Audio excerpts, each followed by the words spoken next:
So chocolate lava cake might look complicated, but it's actually pretty easy. And the good news is you don't need to go to a fancy restaurant to enjoy one. Today I'm going to show you how to make this delectable chocolate cake from the comfort of your own home. So first we'll start off with our chocolate. And what you want here is 100 grams of dark chocolate and 100 grams of milk chocolate. And the mixture of these two make for an amazing balance of chocolatey goodness that can't be replicated by using only one or the other. Now we'll cut our chocolate into bite-sized squares because we'll be melting these over a bain-marie. Speaking of a bain-marie, here's how to make one. Add half a cup of water to a pot over medium heat. Bring to a light simmer, and then we'll place a fitted mixing bowl over top. Add your chocolate squares, then mix gently with a silicone spatula before adding 150 grams of unsalted butter. Now mix that well until it gradually becomes silky smooth.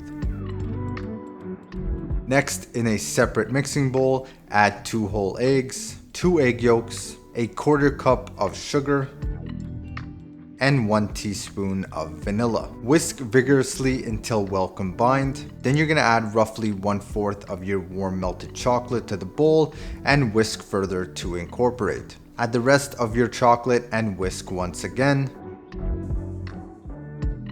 And now at this stage, you should feel your mixture start to thicken. And what that is the egg yolks working their magic. And by magic, what I mean is the lecithin and phospholipids within the egg yolks that are helping the chocolate and butter to bind tightly together and as a result, thicken. Next, sprinkle in a combination of 2 tablespoons of all-purpose flour and half a teaspoon of salt. Now very gently whisk to combine.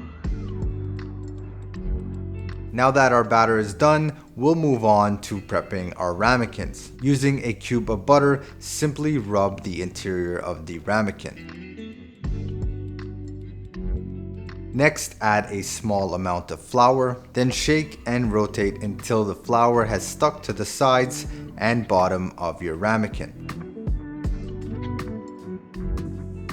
Empty out any excess flour onto your bench, and here's our prepared ramekin ready for our gooey chocolatey batter. And don't worry, that flour can be reused. On this channel, we try not to waste anything. Add your batter to your ramekins and try not to make a mess like I did here. Then we'll add these to a 450-degree oven to bake for 12 minutes. Yes, I know that is a really hot oven, but the goal of a chocolate lava cake is to bake the exterior before the interior has a chance to set, which we can only achieve by baking this hot and fast. Now once we pull these from the oven, you're gonna give them about a minute or 2 to rest. And during this time, the sides of the cake will release from the ramekin. Now to ensure it's completely released, what I like to do is take an offset spatula and run it around the sides. Now we're going to plate our chocolate lava cake. Place your ramekin on top of a kitchen towel because it's still pretty hot to handle. Then place your serving plate upside down on top of your ramekin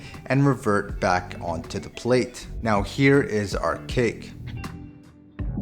And if you wanted to show the top instead of the bottom of the cake, you could revert the cake onto your hand first and then onto your plate. For presentation purposes, you can also dust with a little bit of powdered sugar. Now I'll serve this with a small scoop of vanilla ice cream and then dig in. The interior of this should be warm, gooey, and as the name suggests, it should flow like lava. You definitely have to have this dessert with some ice cream, as the hot and cold temperatures are an amazing balance. And if you like chocolate desserts, then check out this video right here in order to learn how to make a French classic, the chocolate crema. I'll see you next time.